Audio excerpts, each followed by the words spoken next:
जिंदगी के लिए संघर्ष करे। ईश्वर ने कहा, कोई ऐसा चाहिए जिसका दिल सेवा से भरा हो, जो रोज 24 घंटे काम करने के लिए खुशी से तैयार है। कोई ऐसा जो दूसरों की भलाई के लिए अपना जीवन समर्पित कर सके। ईश्वर ने कहा, मुझको कोई ऐसा चाहिए जो जीवन और पृथ्वी देख सके, जो रक्त से न डरे, जो त्याग के लिए हमेशा तैयार है, जिसमें जन्म और मृत्यु दोनों देखने का साहस हो।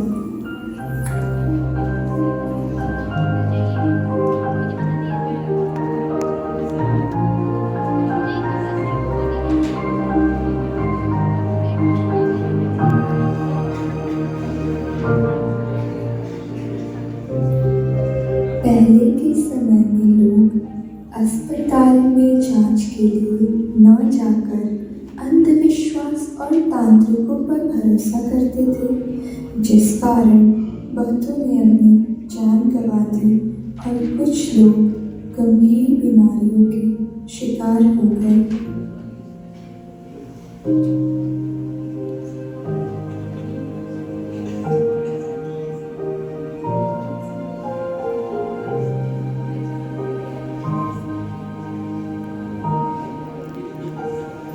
इन्हीं मुश्किलों के बीच 12 मई सन 1820 को फ्लोरेंस नाइटिंगेल का जन्म इटली के फ्लोरेंस शहर में होता है।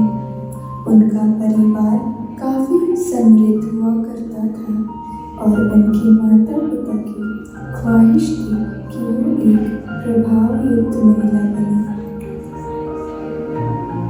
बहुत छोटी उम्र से ही फ्लोरेंस को लोगों की सेवा करने, गरीबों की मदद करने और बूढ़ों की देखभाल करने में बहुत रुचि थी। एक दिन उन्होंने अपने माता पिता के समक्ष अपनी ये इच्छा जाहिर की कि वो आगे एक नर्स की जिंदगी व्यतीत करना चाहती हैं और लोगों की सेवा करना चाहती हैं।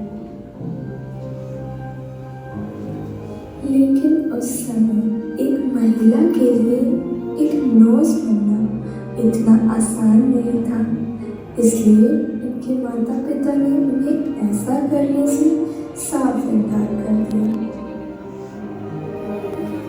बहुत कोशिशों के बाद आखिरकार फ्लोरेंस ने अपने माता पिता को मना ही लिया।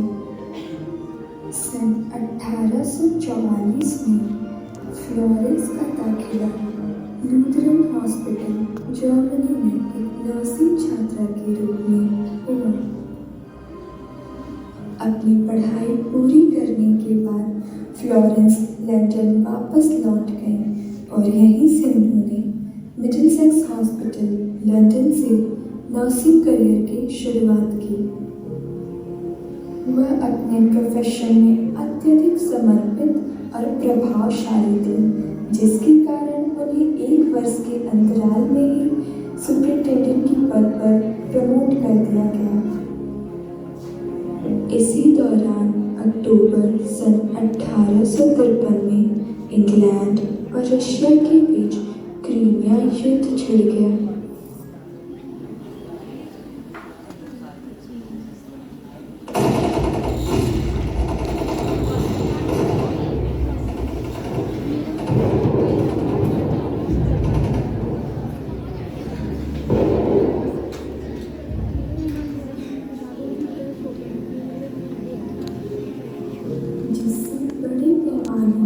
सैनिक हताहत और घायल हो जाते हैं। घायल सैनिकों को फिर मिलिट्री बेस कैंप में ले जाया जा रहा था, लेकिन इंग्लैंड अपने घायल सैनिकों को लेकर काफी परेशान था। इसी दौरान सन 1854 के अंत में नाइटिंगेल को युद्ध सचिव से एक पत्र मिला, जिसमें युद्ध स्थल पर घायल सैनिकों की देखभाल के लिए नर्सों की एक टीम गठित करने की बात कही गई थी। नाइटिंगेल ने 34 नर्सों की एक टीम इकट्ठी की और उनके साथ टर्की चली गई जहाँ उनकी ड्यूटी लगाई गई थी। जब वे टर्की पहुंची तो भीड़-भाड़ और अस्वच्छता वाले अस्पतालों को देखकर हैरान रह गई।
उनके प्रयासों, ज्ञान और समझदारी से सैनिकों की मौत की संख्या में 2/3 से गिरावट आने लगी।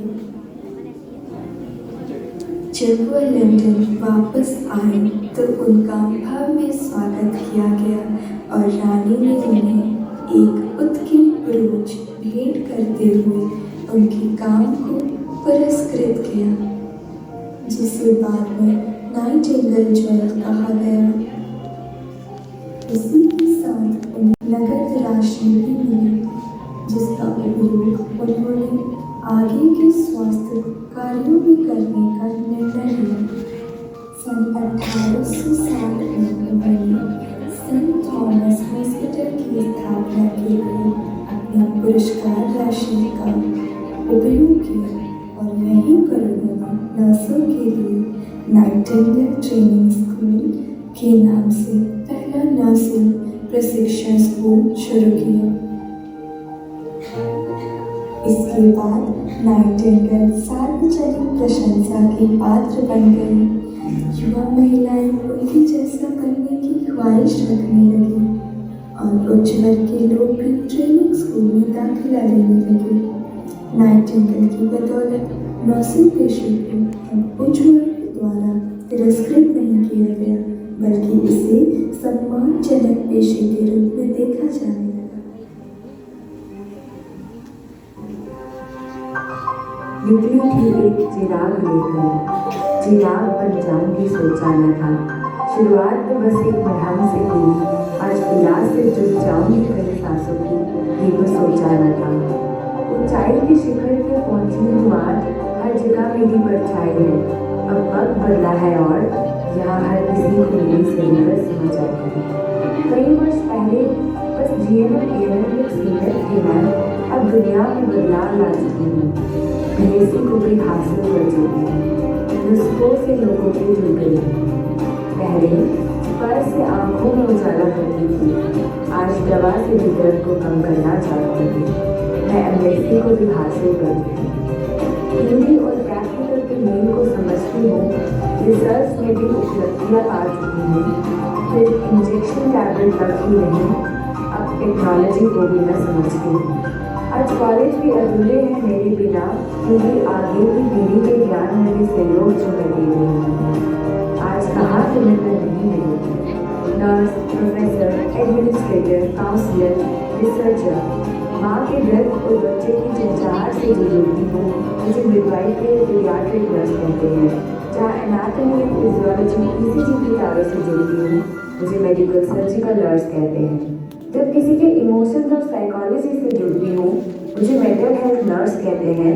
जहाँ लोगों के घरों से बीमारियों को दूर करती हूँ तो मुझे कम्युनिटी हेल्थ नर्स कहते हैं। उन सरहदों के बीच जब किसी की मुस्कुराहट बनती हूँ मुझे मिलिट्री नर्स कहते हैं। बस अपने देश में नहीं सिर्फ बल्कि फॉरेन में भी पंख अपने उड़ा बैठी हूँ। देख रहे हो एक चिराग लेकर जो निकली थी, कहाँ तक मैं उसका प्रकाश फैला चुकी हूँ।